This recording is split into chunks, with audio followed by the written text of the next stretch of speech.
Hey everyone, and welcome to today's episode of Developer Tea. My name is Jonathan Cottrell, and my goal on this show is to help driven developers like you find clarity, perspective, and purpose in their careers. We've been doing this for over a decade. Over 10 years we've been doing this, helping engineering leaders, engineering managers, mid-level engineers who want to become senior engineers. That is what this show is about. And in today's episode, we have a very special episode today, a first in a series of episodes. This series we're going to call the Career Growth Accelerator, the Career Growth Accelerator series. And this series is focused specifically on you in your mid to senior level career, especially. And certainly there are things that if you are a younger engineer, younger in your career, you can learn from. But we're going to focus on the kinds of hurdles that a senior engineer or a manager or even moving into the director and VP levels, what kinds of hurdles you're going to face in growing to the next spot in your career, right? And this may even apply to those of you who are thinking about becoming managers, right? You've thought about kind of jumping tracks, moving from the senior or principal manager. Maybe you're recognizing or your manager is helping you realize that you have an opportunity to be a people leader. This series is for you, the Career Growth Accelerator series. We are going to focus on those problem areas, the hard questions, the things that are not obvious, the things that you're not going to get by just following the status quo. We're going to focus on tackling those hard problems in a way that is coherent, right? We're going to have coherent actions. We're going to actually have clarity on how to tackle those hard problems through specific actions. This is going to be a very practical series with exercises and things that you can sit down with your notebook, sit down with a trusted advisor, and walk through some of these exercises. I hope you will stick around for this, and I hope that if you have not yet subscribed, or maybe you have subscribed but you haven't been listening regularly, that you'll listen through all of these episodes, because I think this is some of the most powerfully packed content that I've created for this show in a long time. So I'm really excited to get into it. So this is the first episode of the Career Growth Accelerator. We're going to kind of treat this as an episode 0 because what we're going to be doing today is setting up a prerequisite. We're going to talk about the key kind of fundamental thing that you have to do in order to succeed in any of the rest of the Career Growth Accelerator, exercises and problem solutions that we're going to talk about in upcoming episodes. In this episode, we're going to focus on something that's a little bit more introspective. If you've listened to this show before, you know that we're going to start with some kind of human aspect to this problem, because most of our problems start there, right? Most of our problems in our career start inside, start somewhere in our minds, somewhere deep inside in our psyche, or something about ourselves is connected to the problems that we're facing. And so especially for those of you who are trying to grow beyond some kind of failure or some kind of stagnation, right? That's who I'm really focused on. And I think a lot of people who are listening to this series are going to fit in this category. Some people are coming to this and you've been laid off, or you've been on a job search for a long time. Maybe your current job has stagnated. Maybe you know that it's going to stagnate soon. And that stagnation is not just a result of happenstance, right? That's the group that I really want to zone in on in this episode, because I think that is kind of the perfect juncture for a lesson that all of us can learn, right? And this lesson is something that we have to learn over and over and over. And that is that we often get in our own way. We often get in our own way. And I want to demonstrate this to you through some kind of thought experiments, right? When I say we get in our own way, what I really mean is that our ego gets in the way. Our sense of self, our sense of pride, our sense of value and worth, we have a hard time thinking about our careers without attaching all of that personal baggage on top of it. And so we create meaning and we create connections that we trip over. Think about it like this. When you think about your career from a problem-solving standpoint, it's very difficult for us to see the problem clearly if we are also attaching to that same problem a sense of our self-worth. In other words, let's say you got laid off. And a very hard question that you should be asking yourself right now is why? Why did I, of all the people that they could have laid off, why did they choose to lay me off? Now, for many people, the answer will probably have something to do with an organizational restructure. Very possibly, that could be the case. In almost every circumstance that I've witnessed, that I've been a part of, there is another factor as to why those people were chosen and not another group of people. Not always, and sometimes it is genuinely a restructure. Somebody is being made redundant somehow, an entire department is being cut, and that person is not necessarily, directly impacted because of something about their performance. But in many cases, not all, but in many cases, there is another underlying reason. There's another lesson to learn.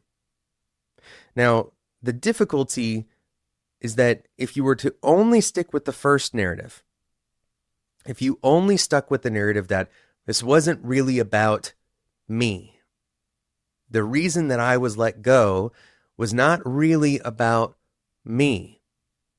It was the restructure. It was a strategy. It was a budget that I didn't have control over. It was a crazy boss. It was somebody who didn't have their head on straight. All of these maneuvers, these reasons, all of them are pointing away from ourselves. Why? Why do we do this? The main reason that I've been able to identify in experiences that I've had with others is that when you start to dig into this question, people begin to protect their own worth. They protect their own value. They create justifications for how qualified they are at the job and how unqualified the other people are. Or they may go out of their way to explain all of the things that they did that were unseen at the company. But the truth is, all of that is unfortunately unhelpful. It may be descriptive and it may help the person feel a little bit better, but all it really serves to do is protect your ego. Protecting your ego is, as it turns out, one of the most dangerous ways to control your career.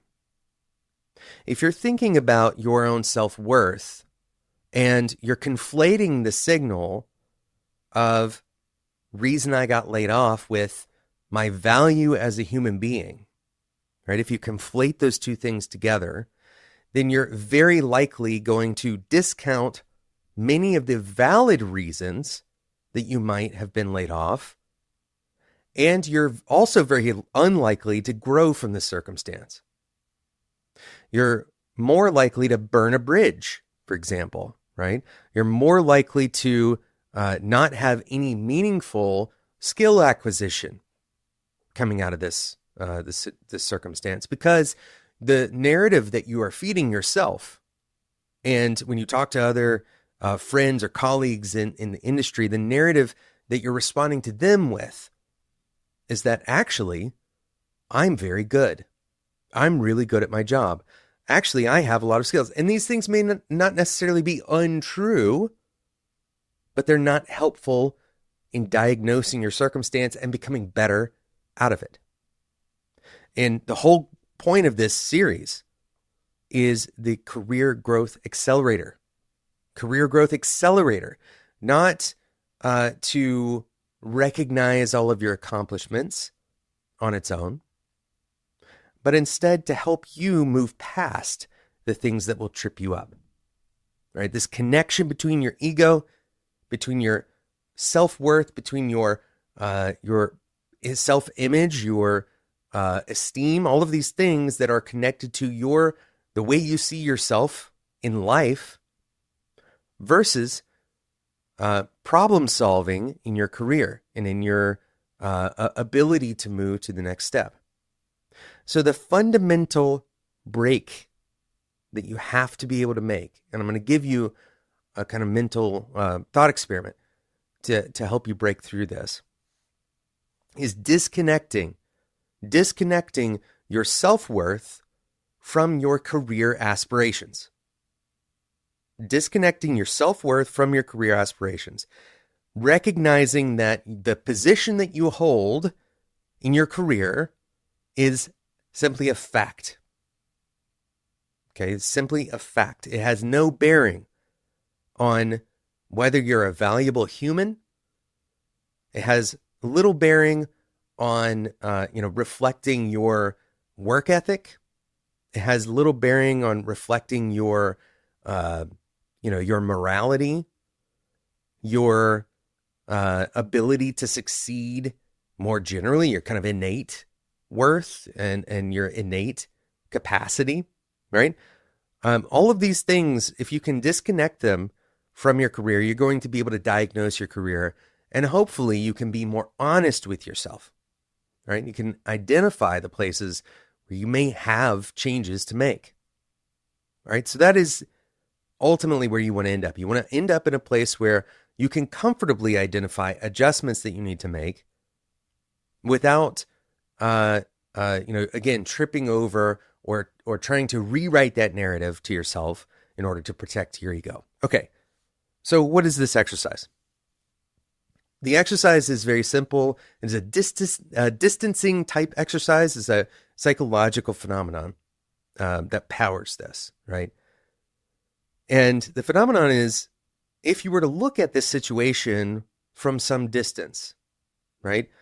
Let's say it was a friend or even an acquaintance, somebody that you have no real deep connection with, and they brought to you the same story, right?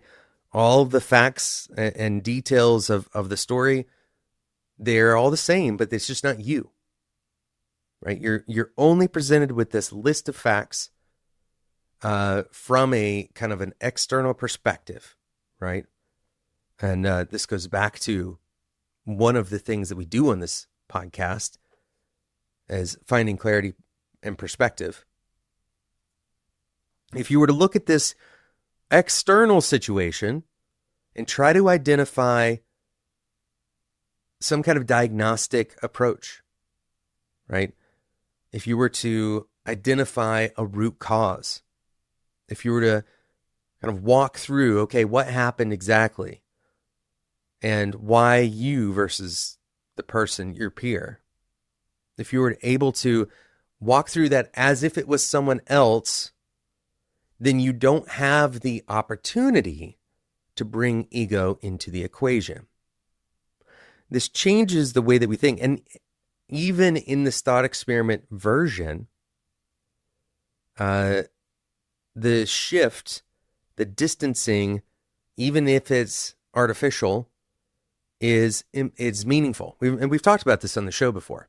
This ability to give yourself advice as if you were another person. And famously, one of the people that did this to great effect was Andy Grove at Intel. If you want to learn more about that story, I'd encourage you to go look it up. It's been told in a handful of books. The short version is he asked one of his colleagues what advice they would give to themselves if they were someone else. And the advice was very clear. Unfortunately, they were so attached originally to this other business unit that they couldn't see that advice for themselves until they took on this external persona, right? So someone giving them advice from the outside looking in who doesn't necessarily have all of the same attachments. This is the critical insight for you before you step through any of the rest of this series. All right. The critical insight is that a lot of the insights that you might gain through any kind of coaching, a very significant number of them are likely available because that person is actively disregarding the ego, right? They don't necessarily need to make you feel better. They don't need to make you feel, any more, successful than you are. You're coming to them for career advice, right? So walk through this exercise, write down your recommendations, right?